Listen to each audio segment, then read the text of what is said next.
नमो तस्स भगवतो अरहतो सम्मा सम्बुद्धस्स। नमो तस्स भगवतो अरहतो सम्मा सम्बुद्धस्स। नमो तस्स भगवतो अरहतो सम्मा सम्बुद्धस्स। बुद्धं शरणं गच्छामि।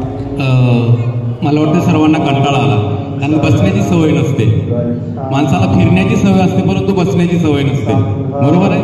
जरा पाठ सरळ करा, बोला साधू साधू साधू.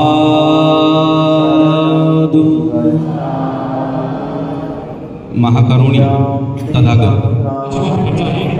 आपल्या सगळ्यांसाठी भोजनाची व्यवस्था केलेली आहे. ज्यांना ज्यांना या ठिकाणी किती संघाचं बंधन घ्यायचं आहे, भक्तांचं श्रावणीयांचं बंधन घ्यायचं आहे.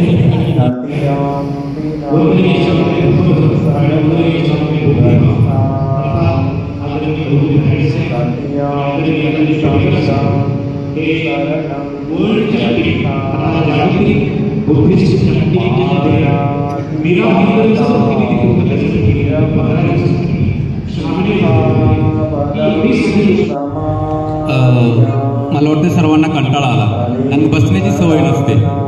माणसाला फिरण्याची सवय असते, परंतु बसण्याची सवय नसते. बरोबर आहे? जरा पाठ सरळ करा, बोला साधू साधू साधू. महाकरुणी तथागत. आपल्या सगळ्यांसाठी भोजनाची व्यवस्था केलेली आहे. ज्यांना ज्यांना या ठिकाणी किती संघाचं बंधन घ्यायचं आहे, भक्तांचं श्रावणीयांचं बंधन घ्यायचं आहे.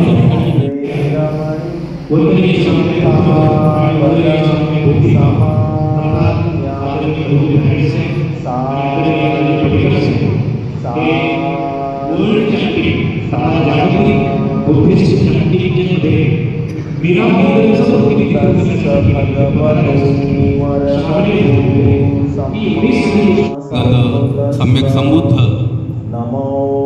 ज्यांनी ह्या देशालाच नव्हे तर जगाला बौद्ध धर्म दाखवला, असे आपले धम्मप्रिय धम्मसम्राट अशोक, आणि ज्यांच्या प्रेरणेतून आपण बौद्ध झालो.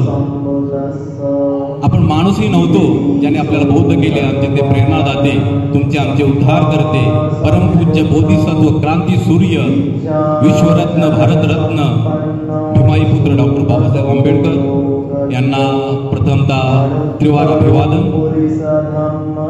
भगवान बुद्धांचा धम्म, त्याचबरोबर भगवान बुद्धांनी भगवान बुद्धांचा संघ, त्या संघाला देखील त्रिवार अभिवादन. माझे गुरु ज्यांनी मला श्रावणेरी दीक्षा दिली, असे भदंत कीर्ती पिवनाक्षे थेरो, त्याचबरोबर भदंत बोधिपाद अय्याजी संघमित्रा यांना देखील त्रिवार अभिवादन. आणि या ठिकाणी उपस्थित सर्व धम्मसेवक धम्मसेविका यांना माझा मानाचा जय भीम. मित्रांनो, आपण बाबासाहेबांच्या प्रेरणेतून बौद्ध झालो.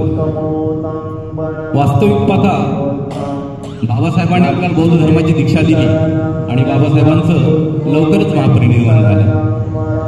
त्यामुळे जसं हवं तसं आपण अजूनही बौद्ध झालेलो नाही. कारण का माहितीये का, हा बौद्ध धर्म हा आपला मूळचा भारताचा, परंतु तो पूर्णपणे समृद्ध झाला श्रीलंकेमध्ये, ब्रह्मामध्ये, म्यानमारमध्ये, थायलंडमध्ये, कंबोडियामध्ये, चायनामध्ये, जापानमध्ये, कोरियामध्ये. आणि त्यांची जी धर्मसंस्कृती आहे, त्याचबरोबर त्यांची जी लोकल संस्कृती आहे, याचं त्या ठिकाणी मिलाप झालं.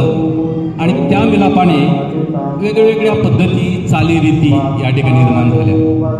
जर आपण चायनाची जर बुद्धवंदना जर बघितली तर त्याची चाल वेगळी, थायलंडची बघितली तर त्याची चाल वेगळी,